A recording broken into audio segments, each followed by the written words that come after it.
obsessed with hope. I'm obsessed with magic, but I'm also obsessed with writing about things that talk that shouldn't talk. Welcome to Narratives and Nightcaps, Books, Beverages, and Author Conversations. I'm Bree, always ready to dive into new fantasy worlds and take a step back in time. I'm Megan, part critic, always team physical copy, and forever chasing good thrillers and a great plot twist. I'm Emily, your resident mood reader who thrives on chaos questions and lively book chats. And I'm Jordan, equal parts heart, humor, and high-functioning caffeine addict. I come with coffee in hand, wine on standby, and a Gilmore Girls quote for every occasion. Cheers! Cheers! Welcome to Narratives and Nightcaps. You know how much we love a whimsical escape on this show. Emily and I talk about it all the time. And today we have the incredible pleasure of exploring the magic behind a recently released cozy fantasy. New York Times bestselling author of over 25 books, Sarah Beth Durst, joins us now to chat about The Faraway Inn, her newest YA cozy fantasy. Hi, Sarah. Hi, Sarah. I'm so happy to be here talking with you two. We are so excited. I think as Bree already said, like so excited, if I could bold and underline, that you're here Yay, on the I love show that. today. But first, before we dive into all the questions that we've got, we like to kick off each episode with what's in our glass. So before we dive in, can you tell us what's your nightcap pairing today? Yes, well, I have a tea. Ooh. And so it is, okay, this is like the best tea ever. Wait, I'm going to hold up the bag. No. So it is specifically cozy tea. It's made by Cliche Tea, and it's chocolate Earl Grey tea. And it is delicious. I discovered it through Meg's Tea Room, and I am obsessed with it because, you know, it's cozy. And I am firmly in my cozy era right now. I love it. And who doesn't love chocolate tea? That sounds absolutely divine. It is excellent. Yes, is this available to order? Can I get I can Yes, order yes, this, right? it totally is. Yeah, I have to say, like, I always write with either coffee, tea, or hot chocolate next to me. So this is completely normal that I will have this with me. So it was not a problem at all to have a beverage with me for this conversation. Okay, well, and as I was reading, I was like, she could go in so many different directions. We could do a tea. We could do a hot chocolate. I was like, there's so many cozy, good options for this one. Tea was particularly appropriate for Faraway Inn because there are many scenes with the teapot. There are. 100%. Very nice. I loved hot chocolate and mulligan. That was like such a fun moment, and it just, I don't know, it gave a whole new edge to hot chocolate with that beverage. Bree, to your point, you could take it in any different direction with all those characters. He makes really good hot chocolate. Yeah, honestly, Yes. that whole character was built around the hot chocolate. I knew the hot chocolate before I had a personality or a voice or a name or anything. I'm like, we're making hot chocolate now. And we have to have a character for it. I love this. That's awesome. Exactly. Priorities. So we know your cozy vibes, no matter what the beverage is. What was the last book you couldn't put down yourself? The last book. Oh my goodness. I've read so many good books lately. There's so much coming out that gives me such great joy. Now, of course, I can't think of any specific ones. No, wait, what was I just reading? A Stage Set for Villains by Shannon Spann was very cool. Not cozy at all. Deadly theater kids, basically, that are gods. Oh my God. Not cozy. And Arcane Inheritance by Camilla Cole, also not cozy. That is Deadly Dark Academia. Very cool. On the cozy side, though, I've read a whole bunch. Stay for a Spell by Amy Combe was really sweet and cozy. Cat Dragon by Samantha Birch. All you need to know is Cat Dragon. I just love the title. It is Cat Dragon filled, and I adored it. Mossed in Space by Rebecca Thorne is a science fiction cozy with a sentient moss that she tells me was inspired by Kaz from the Spell Shop. So I adored this book, and I adored Moss, and very excited about it. And I could go on and on. There's so many good books out. You walk into a bookstore these days, and I want to own them all. It requires so much self-restraint. I have to limit my trips myself, Sarah, because I have the same thing as I walk in and it's like, oh, that one and that one and that one. And they're so pretty. Just like, Sarah, I feel like we're taking a step. Gorgeous. I was like, oh my gosh, these edges. Yes. People You keep should've- asking me what my book is about, and I'm like, edges. And there's This is also all you a need to- story, but edges. Edges.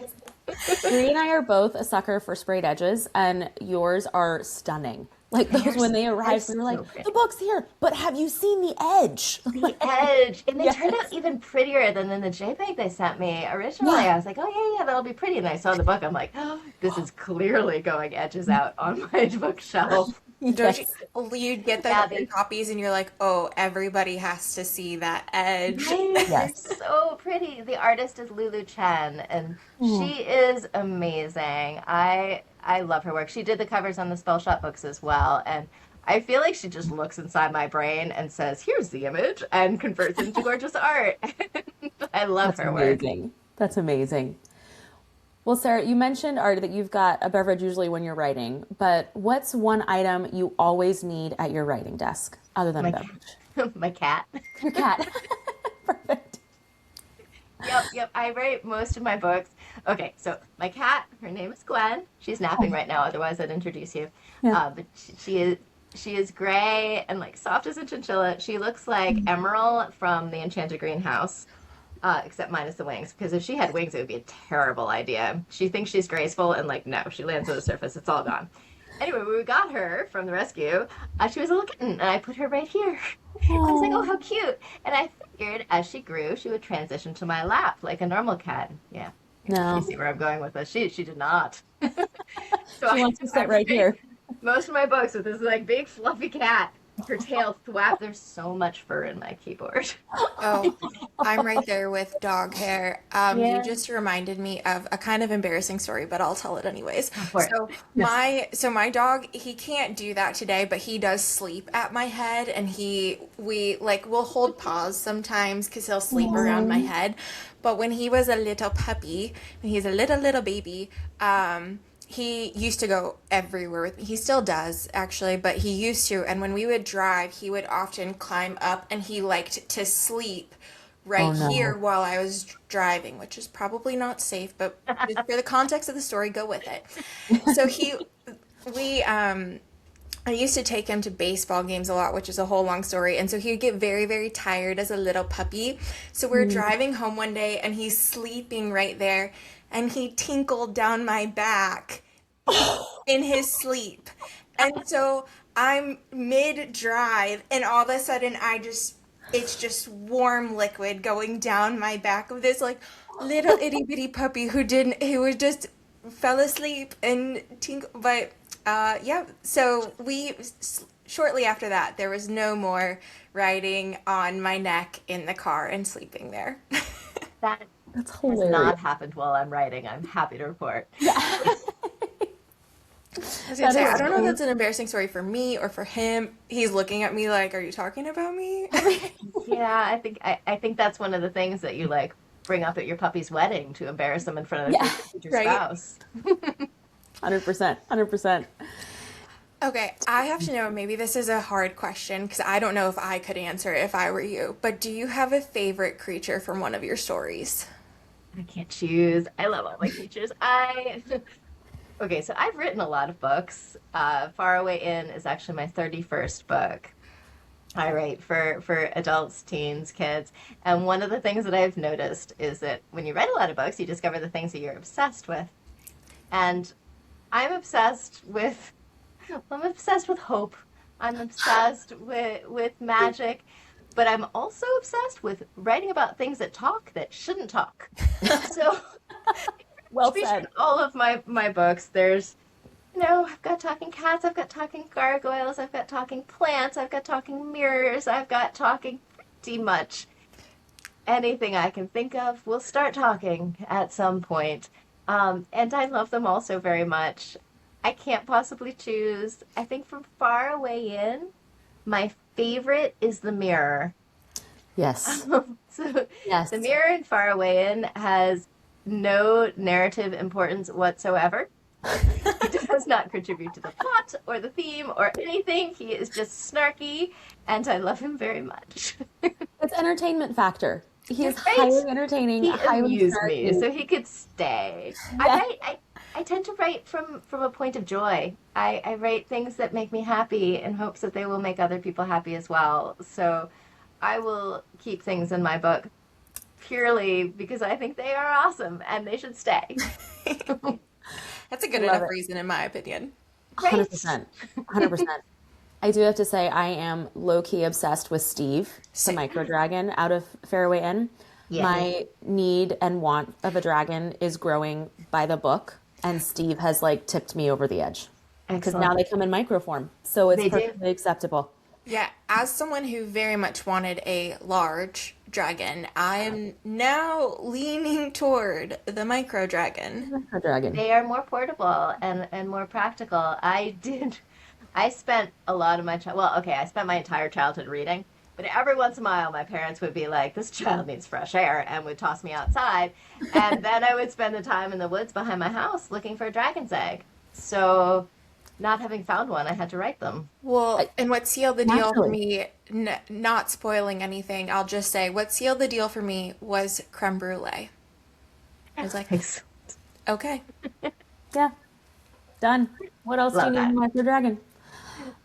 All right, we have a couple other quick icebreakers, Sarah. These are going to go a little faster. They're just this or that, and we'll alternate back and forth. So, this or that: cozy cottage in the woods or magical inn by the sea. One to live in and one to vacation in. How's that? Good answer. Good answer. Okay, this or that. Slow burn romance or instant chemistry? I like a slow burn because I think a healthy relationship is built on friendship, is built on kindness and respect for each other and making you more of who you are, not like squishing yourself into a little box to fit with somebody, which I think happens in a lot of instant love. So I'm a slow burn girl. I love that. I love that. All right, this or that: found family or enemies to lovers. Found family. Yes. I do love a good enemies to lovers, but my heart is found family Found because I family. think everyone deserves to find people that support you and make you happy and allow you to be however quirky you want to be. Where you Love can that. just be yourself. Yeah, I feel Yeah. like there are certain themes slowly unwinding for this year with the podcast, and that I think is one of them. One of them. I love a found family and even if it's your bio family and you rediscover them or if it's a hodgepodge of people that aren't really even people. That's all good too. All good. Okay, this or that. Plotting everything out or writing by the seat of your pants? I'm actually halfway in between. I always do an outline and then I completely ignore it. I love that. Oh, a plantser. Yeah, Yes. I'm a plancer. Yeah. Yeah, I like to know that it's story shaped and I like to know kind of what the emotional arc that we're going on. In the case of Faraway Inn, it's healing, Yeah. from hurt to healing, from being betrayed to trusting. Yeah. But how we get there, I also really like to discover, Yeah. figure out who Steve is and what that mirror is going to say and other spoilers I won't mention. There you go. Perfect. All right, last of the quick this or that. So this or that, writing in silence or with music or ambiance. Music. Has to be Yeah. music. Otherwise, I start listening to the hum of the refrigerator, and it's really annoying. Drive me nuts. Yes. Yes. Yeah. So I do listen to, I make playlists, or I'll go on YouTube and just find those hour long of like Badger sitting by a fire, and this is a music you would listen to kind of thing. Yeah. Slightly obsessed with that right now. I do love that for background, and I'm right there with you because my husband is so sick of me talking about this, but like when our fridge just once a day, it's like I'm gonna be as noisy as possible, and I Why always does it do that? Like your fridge. Calm down. it's Then you have okay. the ice. It's like the hum and then like the ice clunk and then the It's hum. startling. Exactly. Yes, yes. Now, I like to listen to music, and I actually find it useful, different kinds of music at different stages. I find, so you know how a lot of writing is just believing in yourself and quieting that little voice that everybody has of it's not good. And I find if I listen to music that I know the lyrics to really well, that little voice will go off and sing along, and then I can get writing done. I like that tip. Yeah. I Good one. like Yeah. might Yeah. need to take that, give that a try. Right? Right? You can listen to the same song on repeat if you want. You can listen to soundtracks are great for writing. I know when I do epic fantasy, it's usually Wonder Woman soundtrack and How to Train Your Dragon soundtrack are great for that. How to Train Your Not Dragon. not as great for like making tea or hot chocolate with your guests, but those are a bit more chill. I actually did listen to a whole lot of Taylor Swift while writing this book. I adore Taylor Swift. Oh, Same. Okay, do you have a favorite album? Tortured Poets Apartment is probably my favorite album. I have favorite songs from everything, but that one as an album I think works really well together. Like I like listening it into the order that it's made. And but I think Willow is probably my favorite song. that's a good one. Yeah, how about you guys? That seems very fitting. Go, Emily. Gosh. I think it really depends on my mood. Like, honestly, there's some really good, I call them belters that I can just turn on when I'm home alone and, like, scream it at the top of my lungs. Yeah. The Man is one of those when I really need something just to dance in my kitchen to. But as far as getting work done or, at my computer, I think I'm with you. The Tortured Poets department is I a do good one love for that. that. I've been Yeah. a little obsessed with Long Live lately.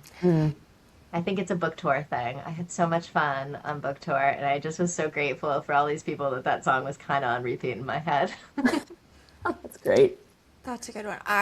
Not to just be a broken record for the three of us, but I'm right there with you guys. I too am a mood listener to her, and I love like all of her albums. Honestly, you'll find me listening to all of them, but I always tend to make my way back to Tortured Poets, and I agree with you. There, listening to that one in order is just so powerful and so impactful. And even if I have my music on shuffle and one song comes on, I'll start singing the one that is next on the album, even though it's just shuffling around. I'm like, oh no, that's not what plays That's next. not. Not the right one. Yep. Yep. I love that. I mean, each of her songs is basically a YA novel. So, Yeah, a good point. Okay, you were talking a little bit about meeting characters, and so we are curious if you could stay at the Faraway Inn for one night, who would you be most excited to meet? I think Mulligan because of the hot chocolate. It's Yes. definitely one. I mean, it's really good chocolate. So, and I usually am like, get the big box of Costco Swiss Miss, which is fine, but like really good hot chocolate, that's something special. Oh, yeah. Truly, truly, truly. Well, we've been talking about it, but for the listeners who haven't had a chance to get lost in the pages just yet, what is the Faraway Inn all about? Hold it up for anybody that's actually watching. Isn't it pretty? It's so beautiful. Pretty. So the Faraway Inn is a YA cozy fantasy, and it's about Calissa, who is a 16-year-old girl who has just had her heart broken for the first time. That first betrayal, the heart smashed into smithereens, didn't see it coming, and she decides that she needs space. So she leaves her Brooklyn home and she goes to stay with her eccentric great aunt in Vermont at her aunt's bed and breakfast. And when she gets there, she discovers that the inn is a little bit more run down than she was expecting and a lot more magical. A lot. I feel like that, Yes. like, I want to go dun dun dun, but it's not like it's climactic, but it's happier than And like it's like cozy, so maybe like a right. choral dun dun Right. I was dun. gonna say, is there like a choral cozy version of like dun dun dun? You have to read it, Right? on a happy note. I don't know if that made sense. Yes, yes. No, it does. And Yeah. it's about finding happiness and Yeah. making your little corner of the world better and connecting with other people and healing. And it's about, I mean, life can be hard. It can feel like 1,000 doors are shutting in your face, and this is about believing that there's a door out there that will open for you and lead you to someplace new and wonderful, and just knowing that there's going to be light after the darkness and good in the world and cake, a lot of cake, Who doesn't And a love lot cake? of cake. so much cake. I have to say, Sarah, that was one of the things is I was, Brie and I were exchanging texts after we were reading The Fairway, and I said, it just feels like a hug in book form. Like not many books always feel that way, and this truly just feels like a hug in book form. Thank you. That's exactly what I was going for. I just Nailed it. I feel like people need, I need a magical escape, Yeah. in a good way, a place to take a breath and to feel like you're with your best friend and getting the best hug ever, just Yes. so you can then go out there and face the world again. I think escape, people talk about it like it's this luxury, this unnecessary extravagance, and I think it's necessary. You can't just keep hurling yourself against a brick wall. You got to heal your bruises sometimes. So I really wanted to write that hug, that magic escape. And 100%. escape can mean so many different things too. You're right. I think people kind of look at it as very one note and almost in a dismissive way sometimes, but Hmm. it can mean so many different things to different people. But Hmm. your Yeah. book like captures all of the different levels of it. What no matter the reason that you need an escape, this like truly transports you. Oh, thank 100%. you. That's So that's why I Sarah, love books. They have this power to transport you yeah. and take you out of your world and out away from whatever is upsetting you and away from looking at the whatever new horror has decided to rise in the world these days to give you a break from the relentlessness of that. So, It's a mini yeah. vacation. But Sarah, I have to ask, how are you feeling now that the Faraway Inn is like officially out in the world? Ah, so happy. I loved writing this book, and I'm always, okay, I know when I finish a book that I'm supposed to celebrate. Like, book is done, yay, work, whatever. But I'm Yeah. always a little sad because, I fall in love with the characters and I get to live in this world and then I have to say goodbye. That seems very unfair. But having the world come out, having the world come out, having the book come out into the world, Yeah. it makes the story feel complete. Now, knowing that like it's left my heart and can now go live inside somebody else's heart, Yeah. that makes it worthwhile. It makes it feel like I've made this connection with people and sharing this dream that this Yeah. space that exists in my head can now exist in other people's head and they're welcome to come and there's always going to be room for them at the end. And I love that. I love that it's now out in the world and waiting for people to find. I It's love so that. welcoming completely. And I would say like very relatable no matter your age, whether young adult or adult, like there's definitely a story and characters that you will relate to and fall in love with. Khalees's journey definitely feels deeply personal and emotional. You kind of touched on it, but what do you ultimately want readers to connect with her throughout the story? How she heals, how she finds hope, how she doesn't give up, how she's just been stomped on through no fault of her own, and she picks herself up and says, "Okay, I know I can't stay where I am because I won't heal this way. I need to go and have some self-care." She knows she needs space, and she Mhm. goes and gets it. Um, and I love that about her. I love that she's got the emotional maturity to recognize that this is what she needs is time away, and that time will help her heal. Mhm. And I hope when people read it, they find that hope for themselves. That there's hope of healing from whatever it is you're going through, from whatever you're facing. That it too will pass. And the best way to make it pass, I mean, aside from cake, but the best way to make it pass is to find other people Mhm. to help you bear the weight of it. That's Com- really well said. Oh, sorry, Bree. I jumped No. in. I was going to say, really well said. And I think that kind of lends itself because not only is, Khalees's journey so unique, but the cast of characters that you surround her with in the story are so memorable and so unique across the board. Everything from Steve, the micro dragon, we've already touched on him, obsessed, like Mulligan, Jack, even the inn itself feels like a bit of a character. How do you create characters that feel both whimsical and also deeply human? I have to fall in love with them. In order to write any of my characters, they have to feel real. I never base a character off of somebody I know in my life or a movie star or anything like that because they need to, I mean, my job is to make up imaginary friends and hang out with them. So they have to feel real. Each character has to have something they want, something they fear, dreams that they have for the future, a past, memories. Every character needs to feel like they think that they are the protagonist. So, yeah, I just kind of cast my characters and hang out with them. The Um, dog wanted to participate in the conversation. I think that's valid. he has a lot of things to say, a lot of opinions. So, As he should. um, Yes. Yeah. but with everything that you were saying on that note, I'm curious, where did this story start? What was the initial spark for the Faraway Inn? Well, I started writing cozies actually with the Spell Shop was my first cozy fantasy.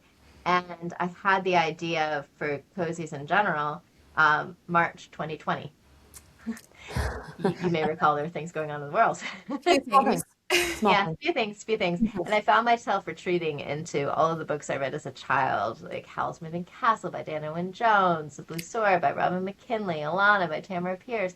All of these books that just wrapped me up in the world and made me feel like there's hope out there and that there's heroes and kindness and good things. And I found myself thinking I want to write a book that feels like that. So I really started with vibes. And while I was writing Spell Shop and Enchanted Greenhouse and the books that follow, um, I started thinking that I also, those books are feature an adult character finding their happiness.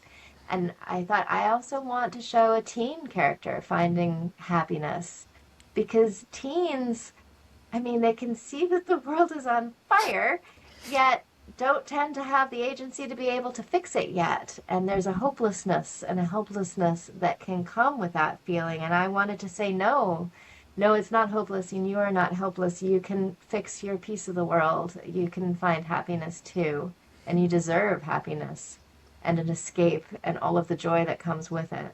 So I really wanted to write a 16-year-old character going through that healing process. I tend to not think about the reader's age when I write. Like I'm writing for me. Oh, all of it, no matter what, how the book is packaged. I'm writing for me.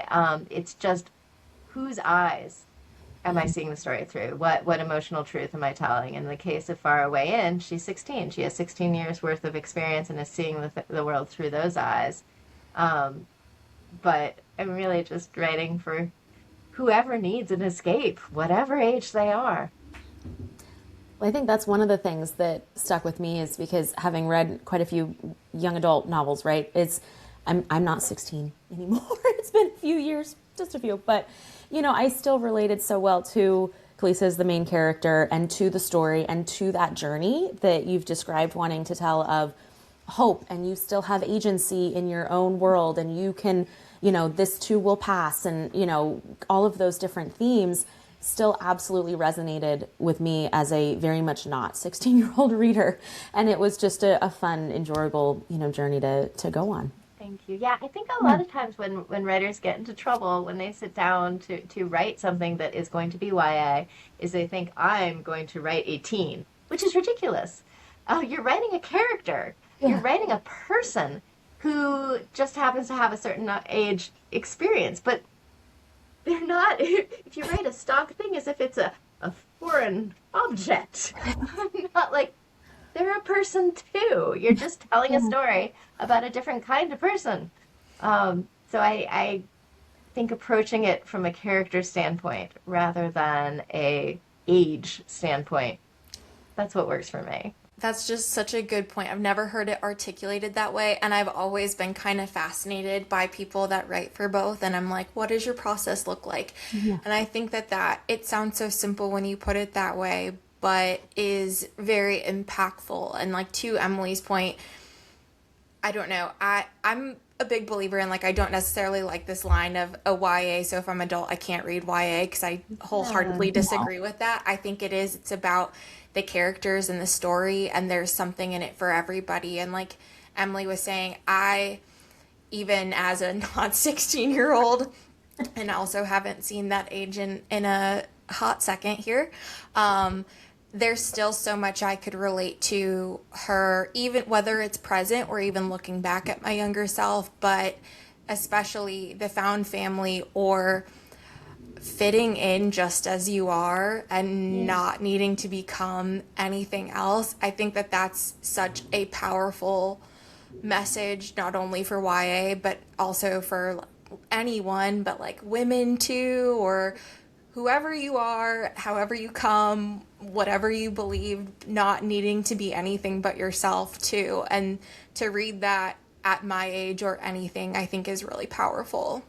Oh, thank you. Yeah, I really think that books are, every story is for everyone. It's what you Yeah, need to find in that story. And I mean, I read kids' books all the time because they're shorter and I don't have much time. me too. And there's something to find in a story, whatever age you are, because when you write, you're not, you're always writing about the human condition. You're Yeah. not just writing, I mean, if you read science fiction, for instance, you're not like, oh, I can't relate because I've never met an alien. You're like, of course, you recognize the humanity in all of this. And the same thing is happening with a YA novel. You're recognizing the humanity in this teen who also is not an alien. As someone who read a book about an alien rock this year, like, and Yep. it was one of the more emotional reads who read the book and watched the movie. And it was like one of the most moving things. It is. And Yeah. I love what you said too. Like, it's all about, your own interpretation of it too and what you get out of it. I think as as much as like I love the book community and I love that on one end the online space has allowed us to connect with a lot of people, but I also think we need to recognize that like what what you took away from a book too is not exactly carbon copy of what someone else took away, and that's perfectly okay with all of that. We don't all have to have the same reaction or walk away with the same message from it, but if it spoke to you, like then it did its job. It's exactly Oh, what you needed it to be. absolutely. Yeah, I feel like a book exists in the liminal space between the writer and the reader. Once I'm done and send it out in the world, it becomes a new object. It becomes bigger than what the object is because it starts to belong to the reader. And I mean, you all know that those books that you remember from childhood that stick in your heart and you come back and read them later and you find different things in them. Now, the 100%. same book can be a different story for you at different stages of your life. I mean, I think that's how you know it's a good book. It can speak on many levels. I mean, I remember rereading Where the Wild Things Are by the picture book by Maurice Sendak. I remember when I was a kid, I didn't get that. I'm like, this seems very stressful. There's a lot of monsters around. And I read it now, and I remember returning to it after years and reading it, and I'm like, oh, and his dinner's still hot. And then I sobbed.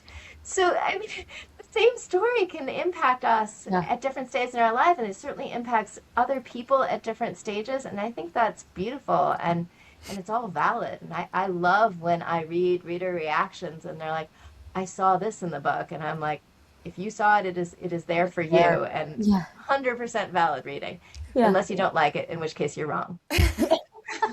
Yes, I 100%. do take that stance on it. I'm like, Yes, but if you didn't like it, I I don't know just, what to say. I don't know what I to tell have you. found some Yeah. amazing books by looking at their one-star reading, being like, oh yeah, I like all those things. We're good. Oh, We're good.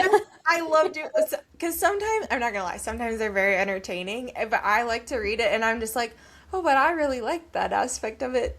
Okay, Right? but that's Yes. okay. Yes. I remember the national parks once put out a all of their one-star reviews, like, this place is just a big hole for the Grand Canyon. Or there are too many trees here. I'm like, well, yeah. Well, yeah, that's not the point. Right, I, right. But I it's saw fine. that. It was like if you ever thought like your business or your whatever, if you ever were down on yourself because you got a 1 star, just know that Mount Rainier also has 1 star. Yeah, you need different Yeah. things in your life, and you're a different person, so you engage with stories in Yeah. different ways at different points in your life. And yeah. Completely. Well, I am very curious if the Faraway Inn existed in real life. Maybe it does. What do you think it would offer you personally, the thing you didn't even realize you needed? Oh, that's a beautiful question.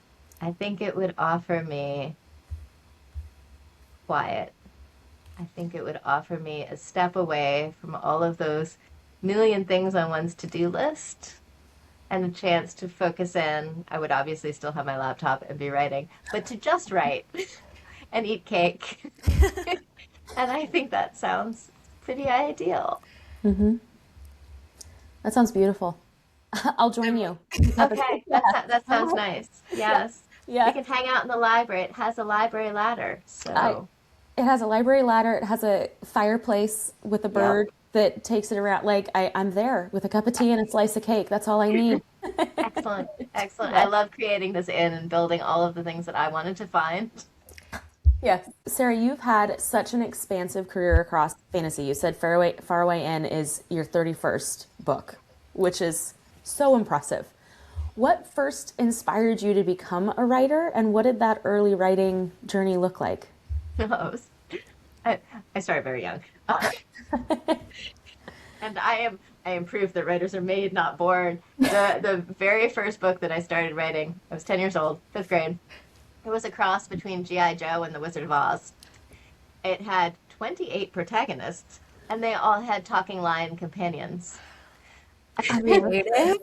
I spent the bulk of it listing out their names and the names of all their lions. Like that was most of it.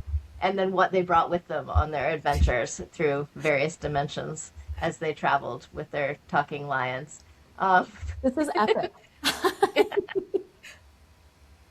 yeah, yep. But I decided I wanted to be a writer when I was 10. Before that, I'd loved books, but I didn't really realize that like people wrote them. It just didn't occur to me that this is something an ordinary person can do, and it wasn't just like the writers and their books went poof into existence. Wouldn't Um, that be too easy? yeah, and I just never looked back. I mean, I just kept writing and writing and writing, and writing is thankfully one of those things that the more you do it, the better at it you get, and the more you read, the more story you internalize. Because writing is a lot about trusting your instincts and simply giving yourself permission to let the story that's inside of you out. Because all of us have thousands of stories that we're walking around holding every day. I mean, we've absorbed so many stories, we've all experienced so many different things that we are just beings that are bursting with stories. So being a writer is finding the tools through practice and the stubbornness to just sit there and find a way to crack open your heart and let those stories onto the page. That's How? beautiful.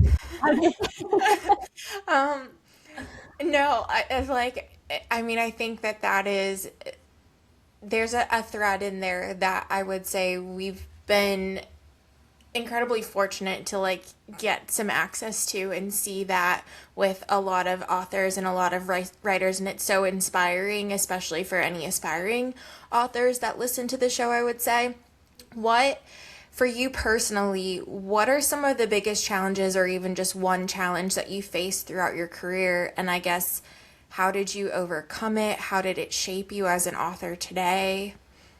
It's that self-doubt. It's the second guessing yourself that is you yourself are your biggest enemy when you set out to be a writer. Not the industry, certainly not other writers. Other writers are there to help lift you up. But it's not. It's really just yourself. It's defeating that doubt and carving out the time in your life, deciding to make writing a priority. That's hard. And the advice I would give for anyone listening that okay, a couple bits of advice. The first is back up everything, like save everything and double back it up. Like that's very, very important. If you take nothing else away from this, back up your stuff.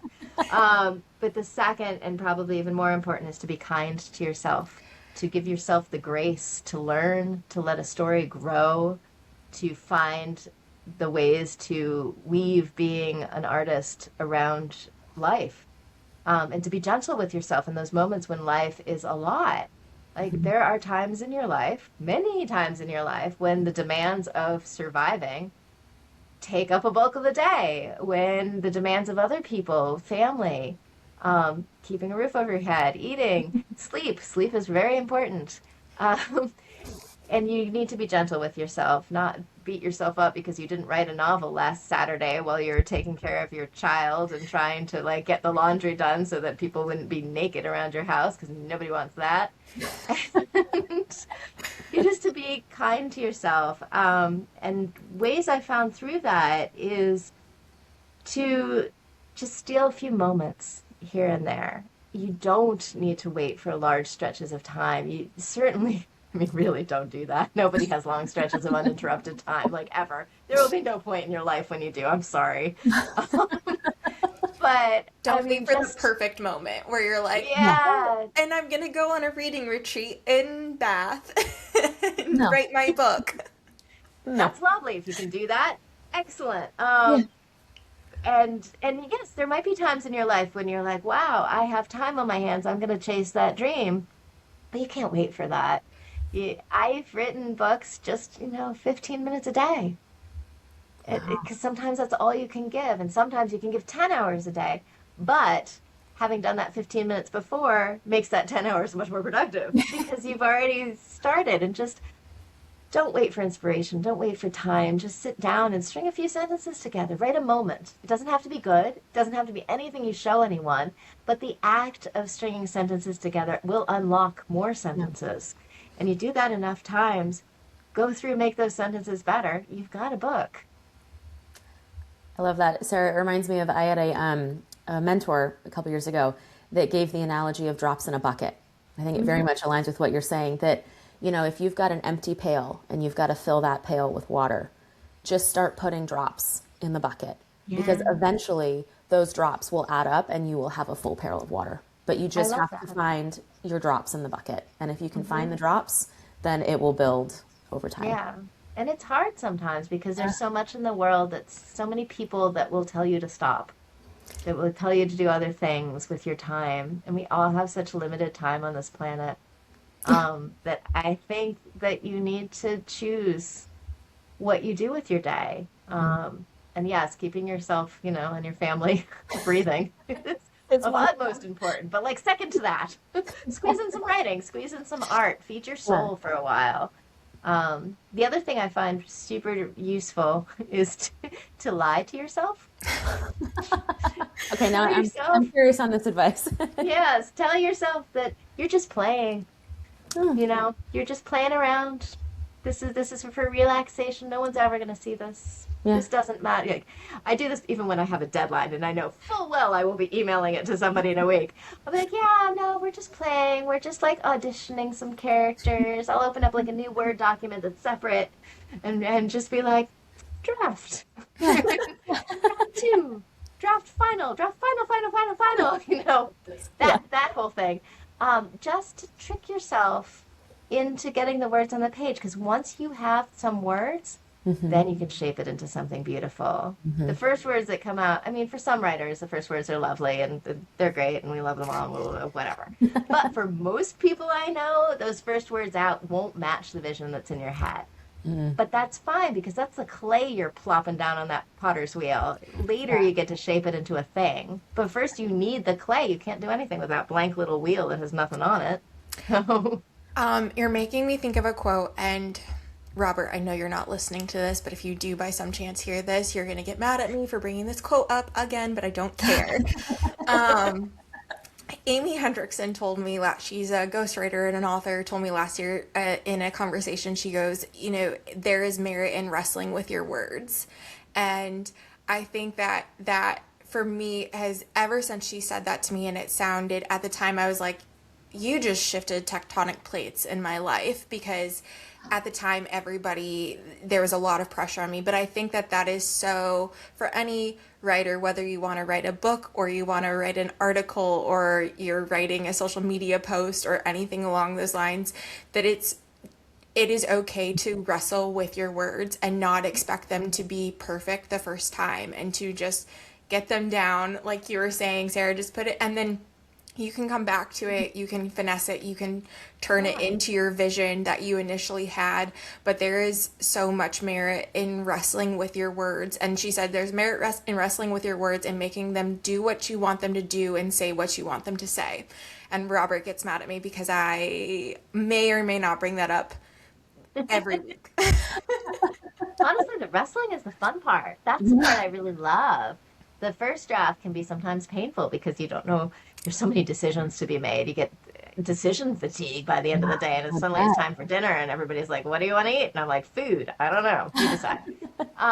But and with the first draft, it's often, you got this beautiful vision in your head, and then here comes the first draft. You're like, "Ooh, that's not good." But then after that, everything you do is making it better. So that I find that super satisfying as you start honing in on the details that really bring it to life, and being able to see more of the story and feel more of the story. And just, for me, stories very much grow. It's not like a lightning strike and I know everything. It's very much, here's a spark, and here's another spark, and here's another, and oh, okay, now we have a fire. That's excellent.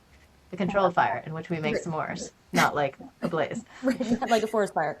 Yeah, so right, cozy. Yeah, right. Sorry, I'm curious, just kind of in that vein, and with the Faraway Inn, without spoilers for those listeners that haven't picked up the book yet, what was the most difficult, like, final page decision or word wrestling that you had to do with the Faraway Inn? Oh, I blocked it out.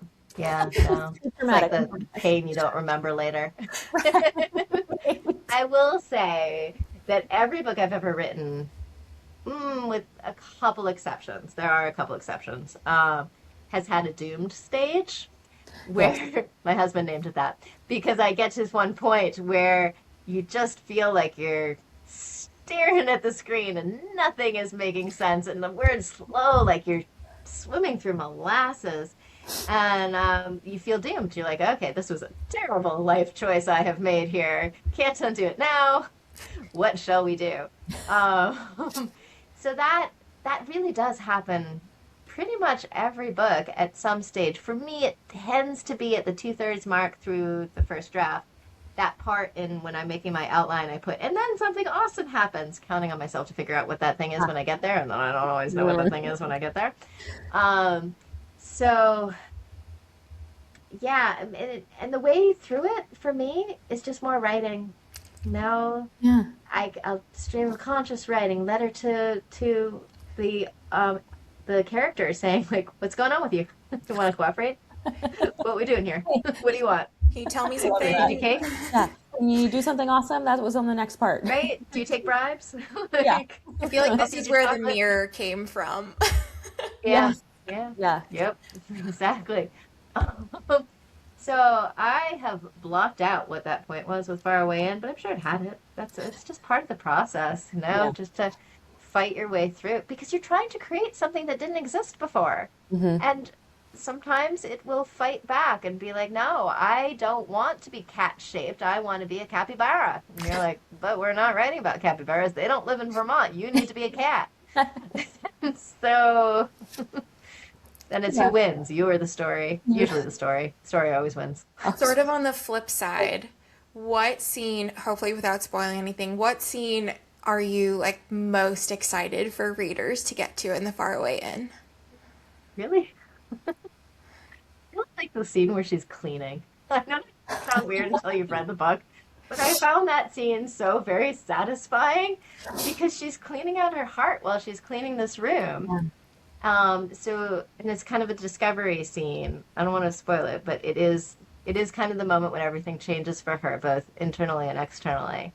So I enjoyed that scene, and I enjoyed the challenge of making a scene where someone is just cleaning a room feel emotionally compelling.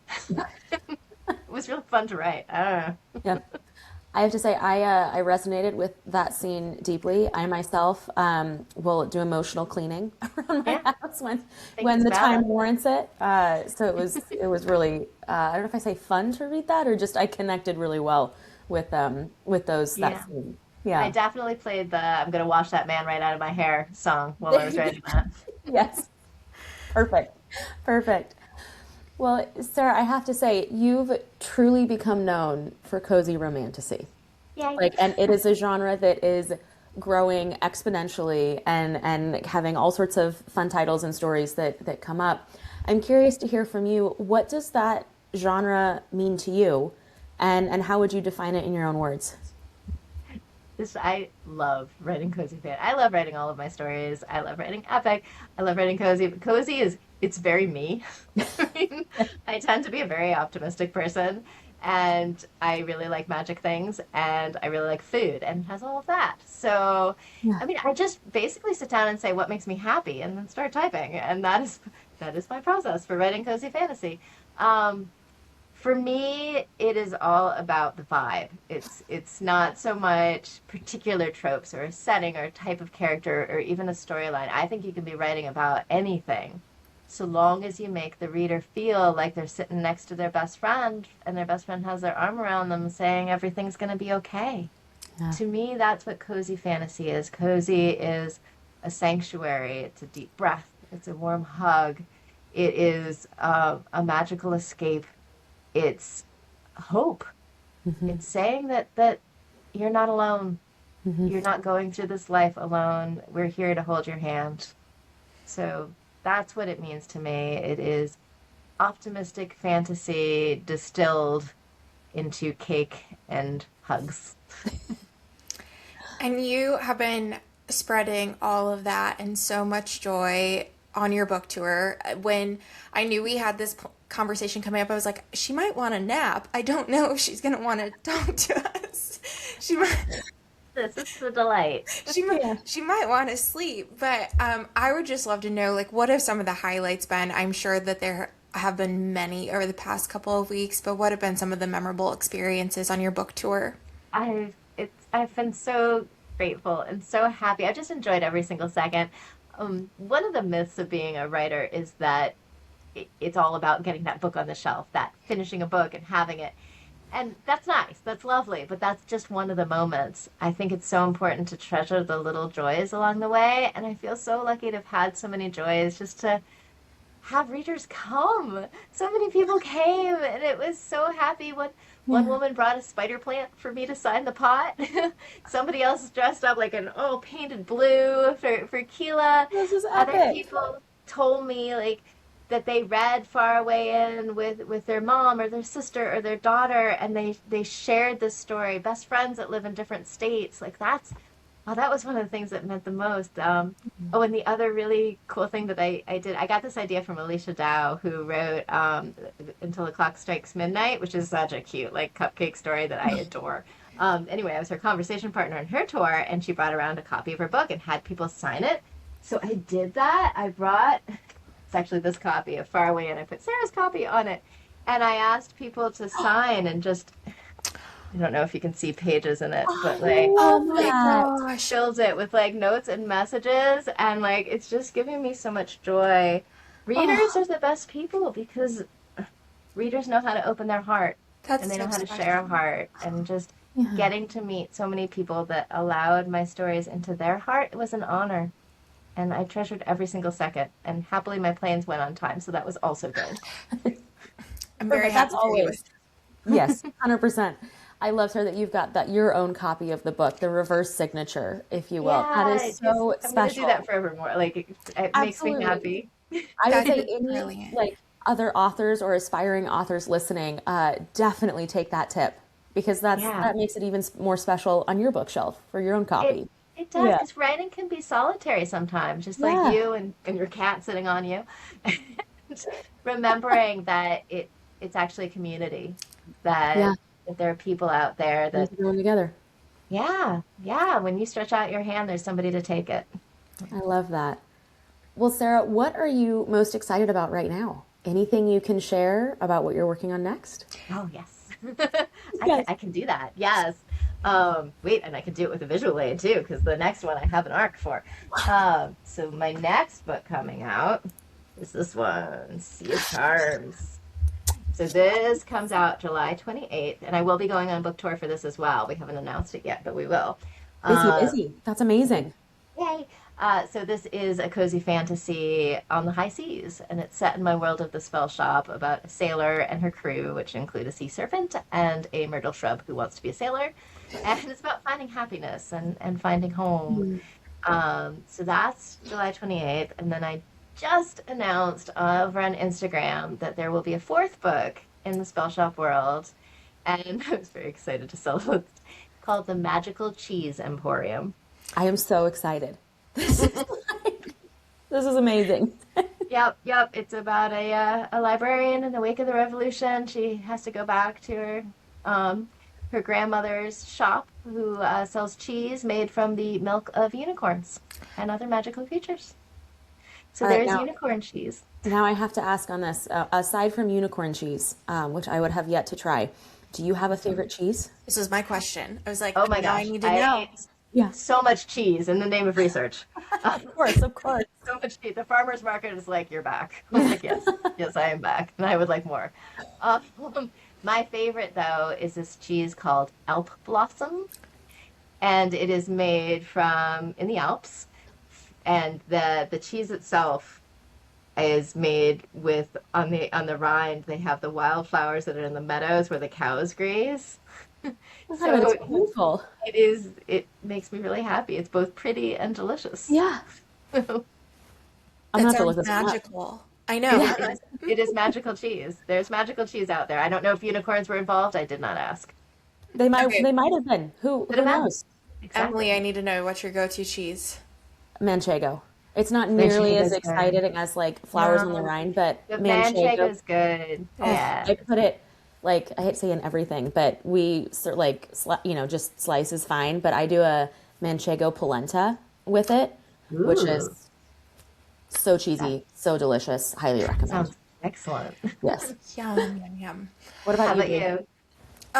Well, not to like pull my name, but I am a big fan of brie cheese. I was gonna ask. Yeah, I was I gonna was almost gonna make that joke, and I decided Yeah, like so I will say I love all cheese. Like when it comes to cheese, it's rare for me to not like a cheese. I love a cheese board.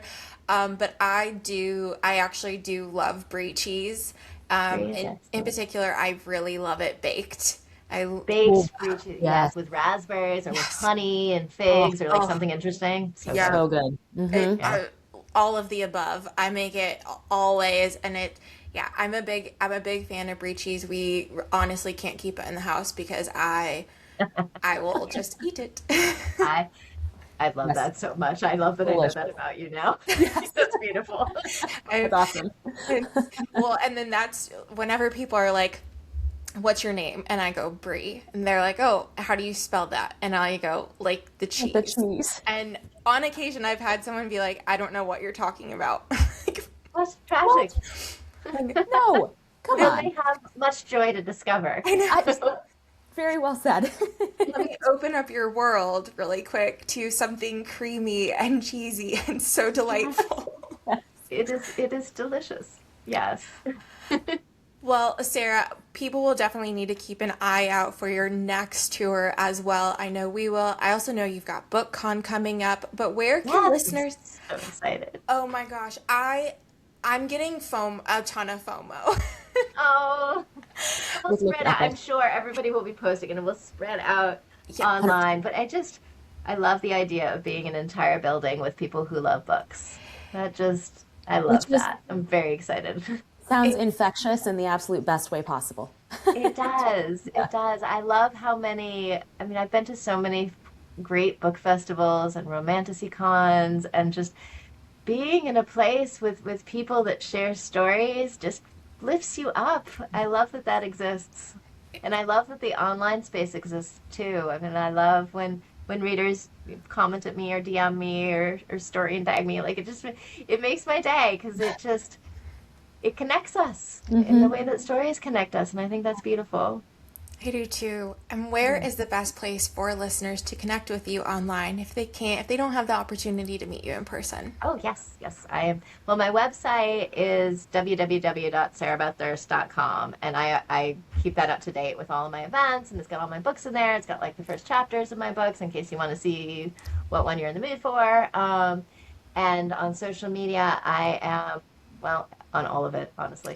I'm mostly on Instagram at Sarah Beth Durst, but I'm also on Facebook and Blue Sky and Threads, and I'm even over on Tumblr, but that's mainly because it amuses me. I don't know if anybody else is on Tumblr, but I find it hilarious. Highly amusing, I'm sure.